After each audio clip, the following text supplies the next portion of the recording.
Hey everyone, and welcome to my channel. Today, I'm going to show you how to link Instagram to Facebook. So, let's get started.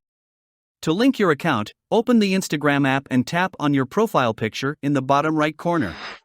Then, tap on the three horizontal lines in the top right corner to open the menu. From the menu, tap on Settings. Then, tap on Account. Once you're in Account, find and tap on Sharing to other apps. Here, tap on Facebook. Log into your Facebook account if you're not already logged in. And finally, select your Facebook profile here.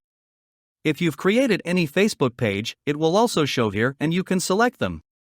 Once your Instagram account is linked to Facebook, you can share your Instagram posts and stories to Facebook with just a few taps. That's it. You've now successfully linked Instagram to Facebook. If you found this video helpful, don't forget to subscribe our channel for more tips and tricks.